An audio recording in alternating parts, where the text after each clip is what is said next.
Fala galerinha do nono ano, professor Renato Silva na área e hoje vamos fazer a revisãozaça para a última avaliação do ano da SME do quarto bimestre, tranquilo? Mas antes disso, se você ainda não é inscrito no canal do professor Renato Silva, tá aparecendo o botãozinho aqui, ó, se inscreve, compartilha, ativa todas as notificações para que eu possa te notificar quando eu postar um vídeo novo, tá bom? Então é o seguinte, vou trazer aqui 15 questões dos principais assuntos. Tua prova tem 26 questões, mas eu não vou fazer uma revisão de 26 questões porque tem assuntos que a questão se repete.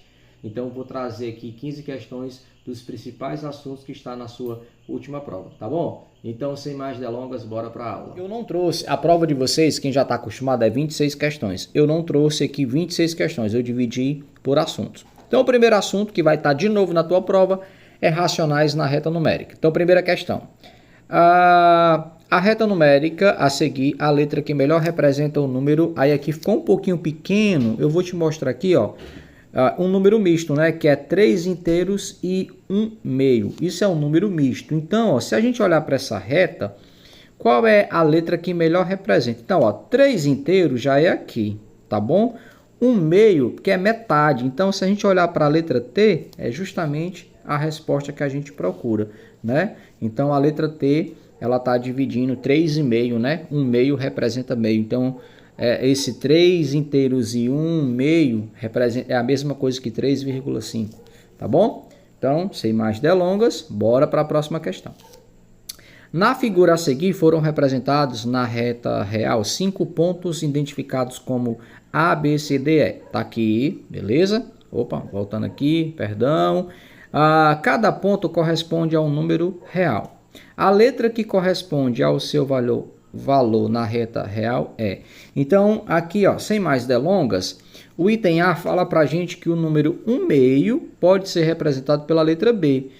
E é verdade, né? Ó.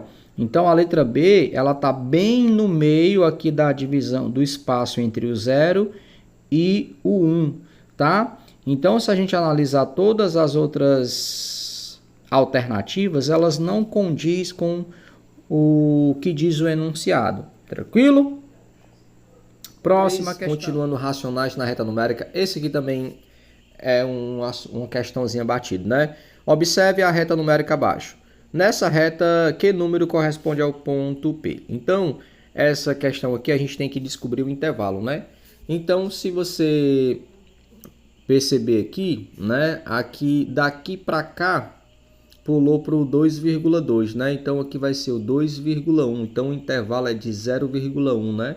Então, ó, 2,2, 2,1, 2,2, 2,3, 2,4, 2,5, 2,6 e 2,7. Morreu Maria Preá e o nosso gabarito é D de dado. Tranquilaço? Ainda continuando os números racionais, só que agora a classificação, a diferença de um número racional para um número irracional. Dentre os números a seguir, qual deles representa um número irracional? Então eu trouxe aqui a definição para ti do que é um número irracional. Um número irracional é um número que não pode ser representado como uma fração, ou seja, não é possível expressá-lo como proporção entre dois números inteiros.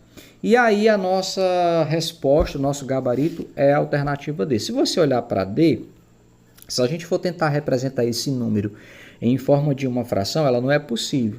Então, trocando em miúdos, um número irracional é aquele número decimal que ele é infinito e ele não representa um período, ele não é uma dízima periódica, tá? Então, o nosso gabarito é a alternativa D.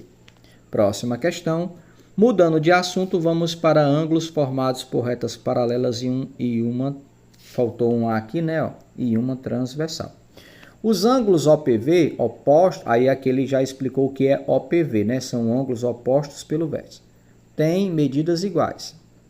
Aí ele quer saber o valor do x aqui, ó. Aí eu trouxe aqui a seguinte situação. Se você olhar para esse desenho, esse é o desenho do ângulo OPV.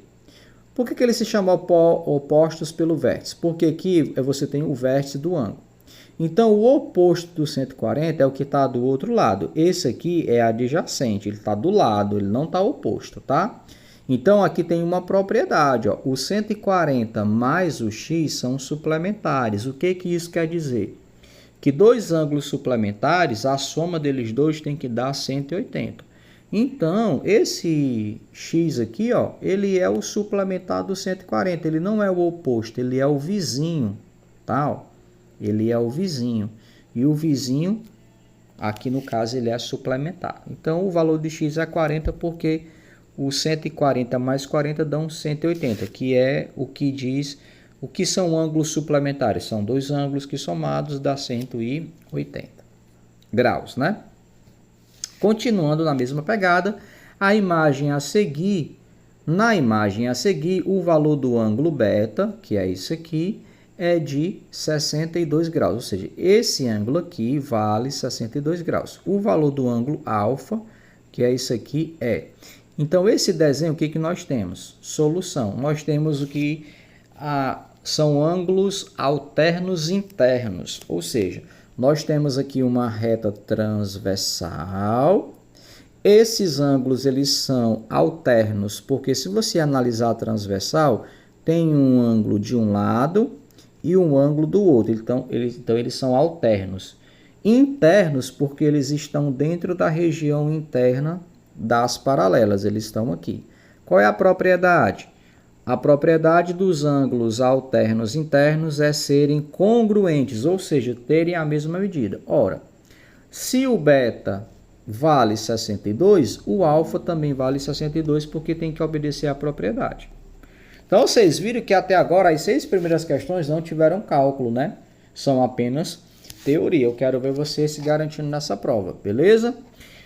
Aí chegamos em equação de segundo grau.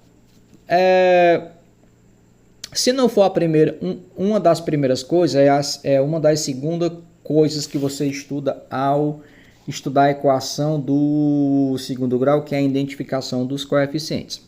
Então, a primeira coisa que você aprende quando o teu professor explica é a forma reduzida de uma equação do segundo grau. Então, aqui nós temos a forma reduzida completa.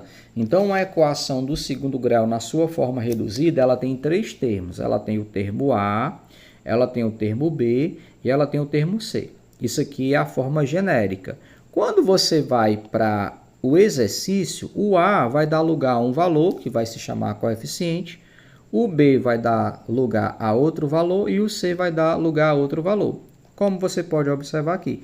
E essa questão está pedindo justamente isso, que você identifique quais são os coeficientes A, B e C. No caso, o nosso gabarito é o item A, porque se você olhar para cá, quem é que foi que entrou no lugar do A? O 2.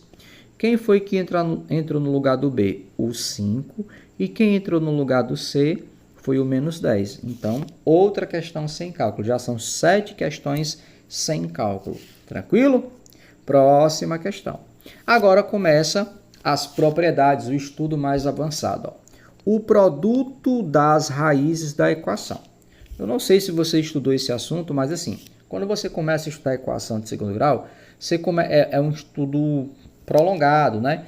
Então, você começa conhecendo uma equação, os coeficientes, aprende o delta, aprende Bhaskara, e depois você aprende as relações que existem entre as raízes. E tem uma relação chamada produto, ou seja, como é que eu relaciono o produto? Ou seja, x1 e x2 são as duas raízes. Quando você multiplica o x1 pelo x2, fazendo uma demonstração que eu não vou fazer aqui, a gente chega nessa conclusão, que o produto das raízes de uma equação é C sobre A. Então, é você olhar para a equação e no lugar desse C você coloca o coeficiente C, e no lugar do A você coloca o coeficiente A. Então, substituindo aqui, ó. Então, ó, o C é o menos 12 e o A é 3. Menos 12 dividido para 3 fica menos 4. Então, o produto das raízes é menos 4. Tranquilo? Chegando para a gente a questão 9, equação de segundo grau. Observe a equação polinomial apresentada abaixo. Aí, x² menos 8x mais 7 igual a 0. Qual é o conjunto de solução S dessa equação? Então, aqui no caso, eu vou resolver usando o atalho que é a relação que existe da soma e do produto. Então, se você não viu, se você não estudou, se você não chegou a ver este assunto, quando as raízes que compõem uma equação de segundo grau, elas se relacionam pela soma e pelo produto.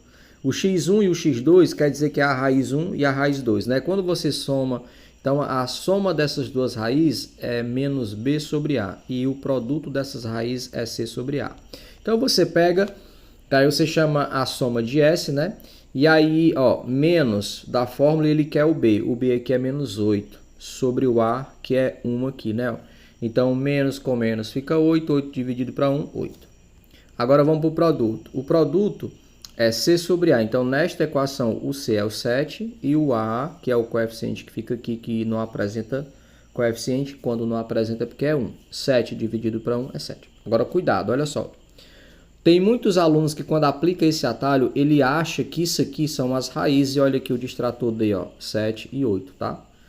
Então, isso aqui não são as raízes, tá, galera? Isso aqui é a relação que existe. Ou seja, quando você pegar as duas raízes e você somar, a resposta será 8. Quando você pegar as duas raízes e você multiplicar, tem que dar 7. Então, você organiza o seu pensamento assim. Eu preciso de dois números que quando eu some dê 8 e quando eu multiplico dê 7. Nesse caso, esses dois números são 1 e 7. Aqui estava muito fácil, né? Então, o nosso conjunto de solução S é o C de coração. Tranquilaço? Questão. Observa a equação do segundo grau na forma fatorada. A forma reduzida é, ó, essa questão aqui, ela trouxe uma situação que, assim, nem toda a equação de segundo grau, quando você olha para ela, ela já vem organizadazinha, ela pode vir na forma fatorada. E a questão pede para você colocar na forma reduzida. A forma reduzida é quando ela fica naquela formazinha organizada, que tem o A, o B e o C, tá? Então, o que a gente vai fazer aqui? Primeiro, a gente vai, esse menos 3 que está aqui, ele vai multiplicar esse termo que está aqui, ó. Então, o que vai ficar? Ó? Se eu pegar esse menos 3 aqui, ó, e multiplicar o que está dentro do parênteses, vai ficar isso aqui. Agora, a gente vai usar a regra do chuveirinho, ou seja, esse menos 3x vai multiplicar o 4, e esse menos 3x vai multiplicar o x. Esse 9 vai multiplicar o 4 e também vai multiplicar o x. Aí vai ficar assim, ó. Então, quando eu pego o menos 3x e eu multiplico o 4, vai ficar menos 12x. Menos vezes menos fica mais, né? Então, vai ficar 3x ao quadrado, aqui. Aí eu volto e pego o 9. Menos 9 vezes 4 dá menos 36. E menos vezes menos fica mais. 9 vezes x fica 9x. Agora, eu organizo os termos semelhantes, tá? E aí, reorganizando, a forma reduzida, ó, então se você observar, nós temos o A aqui agora, ó, nós temos o A, nós temos o B e temos o C, tá? E aí, o nosso gabarito é a alternativa C de coração, tá? Próxima questão. Lei de formação de uma função afim. Na rotina de novembro, nós tivemos função polinomial, equação de segundo grau, função afim. E aí a lei de formação é o seguinte, ó. O que é uma função afim? Ela é escrita dessa forma. F de x é igual a x mais b. Aí a gente tem, você com certeza estudou esse assunto, seu professor deve ter mostrado isso para você. Nós temos aqui dois diagramas, isso aqui é o domínio, isso aqui é o contradomínio. E aí existe uma lei de formação quando eu tenho essa flecha. E tem que acontecer uma regra para eu usar esse valor no domínio e eu conseguir uma resposta para C3. Então, nesse caso aqui, ó, o que está acontecendo? Então, a lei, aí outra observação, tá? A lei de formação, ela pode ser escrita f de x, como ela pode ser escrita em y igual a x mais 3. Então, no caso, pode ser y igual a x mais b, tá? Para você não estranhar. Se você olhar para a alternativa, inclusive, ela está assim, ó. O item ela botou f de x e no item B ela colocou, no item B, C e D ela colocou y. Ou seja, você pode usar o f de x ou você pode usar o y. Aí você olha para os diagramas e analisa, ó. Era 3, ou melhor, era 0 e virou 3. Era 1, virou 4. Era 2 e virou 5. O que está acontecendo? Está sempre acrescentando 3. Então, a minha lei de formação é assim, ó, é x mais 3. Ó, se eu substituir, ó, 0 no lugar de x, se eu colocar 0 e adicionar 3, a resposta vai ser 3, ó. Se eu colocar 1 e adicionar 3, vai ser 4. Se eu colocar 2 e adicionar 3, vai ser 5. Então, a nossa lei de formação aí é o item B. Y é igual a x mais 3. Chegando para a gente a questão 12, teorema de Pitágoras. Em um triângulo retângulo, a hipotenusa mede 13 centímetros, um dos catetos mede 5 centímetros, assinale a alternativa que contém a medida do outro cateto. Então, uma questão como essa seria interessante eu aconselho você desenhar o triângulo retângulo e colocar as informações. Então, a hipotenusa é essa medida que fica de frente para o ângulo de 90 graus, que é o ângulo reto, tá? O outro cateto você poderia colocar em qualquer lugar aqui. Ele fala que é 5 e ele quer saber a medida do outro cateto. O teorema de Pitágoras é a hipotenusa, que a gente chama de h ao quadrado, é igual à soma dos catetos ao quadrado, tá? Então, no lugar do h, que é a hipotenusa, vamos colocar o 13. Aí aqui, né, eu vou chamar o a aqui de como se fosse a medida 5 e eu vou chamar o b do que a gente está atrás, tá? Então, agora vamos desenvolver.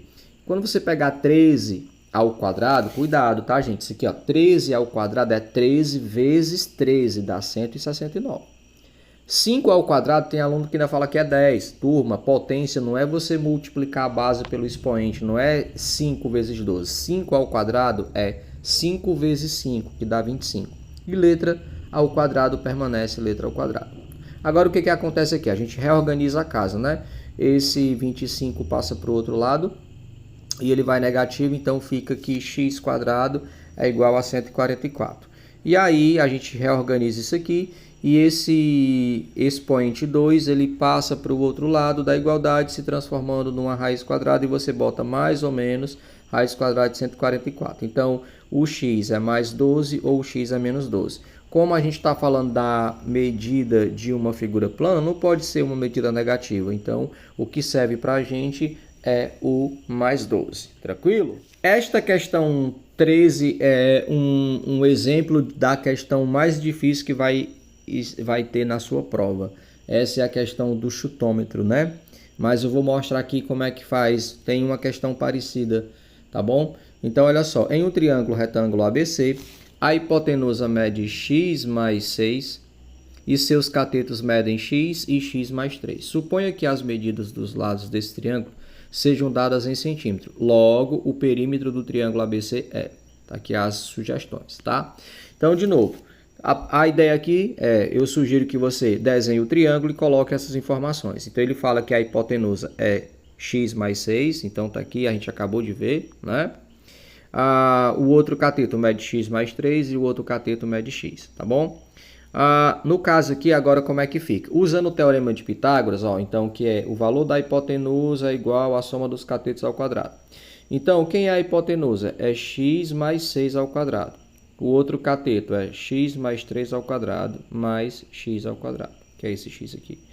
Então, o que é isso aqui? Olha como a questão é difícil. Porque, primeiro, você desenhou o triângulo, colocou as informações, hipotenusa, os catetos. Quando você joga as informações no teorema de Pitágoras, você se depara com um produto notável, né? Isso aqui é o quadrado da soma de dois termos, né? Então, como é desenvolvendo? Então, x mais 6 ao quadrado vai ficar x ao quadrado mais 12x mais 36. X mais 3 ao quadrado vai ficar x ao quadrado mais 6x mais 9 mais x quadrado. Agora, olha o que acontece. Então, a gente vai pegar esse x quadrado e somar com esse x quadrado, a gente vai ter 2x quadrado. Agora, nós vamos pegar todo mundo que está desse lado e transferir para o lado direito e igualar a equação a zero, tá? Então, ó. Eu peguei esse x aqui, somei com esse x, ficou 2x. Aí, ó, menos x quadrado. Aí eu deixei esse mais 6x aqui, ó, mais 6x, e peguei esse 12x e foi para o outro lado, negativo. Eu deixei o mais 9 aqui e passei o 36 para o outro lado. 2x quadrado menos x quadrado vai ficar x quadrado. Se eu tenho uma dívida de R$12 e eu só tenho 6, eu vou ficar devendo 6. E se eu tenho uma dívida de 36? Ah, tá aqui, né? Ó, perdão, gente, ó. Deixa eu apagar aqui, ó. Eu não tinha visto, eu coloquei aqui, ó. Olha só, rapaz. Que bacana. Aqui, ó. Só não tem esse sinal aqui, né? Pronto. Ó. Aí, menos 36 mais 9 fica menos 27. Então, veja bem. Olha que questão complexa. Então, tu tem um triângulo retângulo. As medidas estão aqui numa situação que vai te levar para um produto notável. E esse produto notável, quando tu desenvolve, tu chega numa equação de segundo grau. E aí aqui eu não vou resolver por delta e nem Bhaskara, né? Eu vou usar novamente, a gente acabou de usar na questão 12, as relações de soma e produto, que é menos B sobre A para a soma e C sobre A para o produto. Então lá vamos nós. Então, ó, cuidado, o menos da fórmula está aqui e o B nesta equação é o menos 6. E o A é 1, né? Ó, aqui. Então, menos com menos vai ficar mais, 6 dividido para 1 fica 6. Então, a soma das raízes é 6. E o produto é o C, que é o menos 27 dividido para 1, que vai dar menos 27. Então, olha o que eu preciso. Eu preciso de dois números que quando eu some, eu chegue a 6 e quando eu multiplique, chegue a menos 27. Esses dois números é o mais 9 e o menos 3. Veja, se você tem R$9 e você gasta 3, você fica com 6. Se você pega mais 9 e você multiplica por menos 3, dá menos 27. Então, nós temos duas raízes, mais 9 e menos 3. Por que a resposta não pode ser o menos 3? Porque se tu pegar o menos 3 e tu colocar aqui, ó, né, nesse lado aqui, vai ficar menos 3 mais 3, vai zerar e não tem medida de largura, né, de comprimento da dimensão que seja com valor zero. Então, esse menos 3 não serve para a gente, então a gente vai ficar com a raiz 9. E aí a questão que é o perímetro, né? Então, o perímetro é o somatório de todas as medidas do lado desta figura. Então, aqui, ó, vai ser 9. Então, aqui, ó, vai ser esse lado aqui, ó. O valor vai ser 15, porque vai ser 9 mais 6, né? Porque a raiz que vai servir para a gente é o 9. Aqui vai ficar 12, porque é 9 mais 3. E aqui vai ser o próprio 9, né? E aí, quando você somar essas medidas, né? Nós chegaremos na resposta 36, né? É isso? Porque 12 com 15 vai dar 27, com mais 36. Tranquilo? Essa é a questão mais difícil que tem na sua prova. Dá pausa no vídeo, tira um print, volta, assiste de novo, tá bom? É isso aí. Escolha a opção que descreve... Agora, eu deixei aqui Teorema de Pitágoras porque a gente continua falando de triângulos, mas não é necessariamente o tema Teorema de Pitágoras, são características de um triângulo, né? Escolha a opção que descreve corretamente o que é um triângulo obtusângulo. Então, ó, para o vídeo não ficar muito longo, um triângulo obtusângulo possui um ângulo maior do que 90 graus, tá? Morreu a questão. Para finalizar a questão 15, utilize as condições de semelhança de triângulo para encontrar o valor de x a seguir. Então, aqui nós temos dois triângulos que eles são semelhantes, tá? E aí, né, na semelhança de triângulo existe uma relação. Então, se você observar, esta medida aqui está para 15, né? Ó, x está para 15. Esta medida 12 está para 10. Então, você arma uma proporção de semelhança. E aí você vai brincar no cruz credo, né? Então, 10 vezes x vai ficar 10x e 12 vezes 15 vai ficar 12 vezes 15. 10 vezes x fica 10x e 12 vezes 15 dá 180. Aí esse 10 que está multiplicando passa dividindo aqui, você papoca 0 com 0, fica 18 dividido para 1, que é igual a 18. Então, a medida de x é igual a 18. É isso aí, galera. Espero, olha o avião passando bem na hora, ó. Se essa aula foi relevante para você, não esqueça de curtir, compartilhar, se inscrever. Vamos fazer o canal do Professor Renato Silva chegar a 1000 inscritos, tá bom? Me ajuda que eu te ajudo. Um abraço e até a próxima aula. Estuda, hein?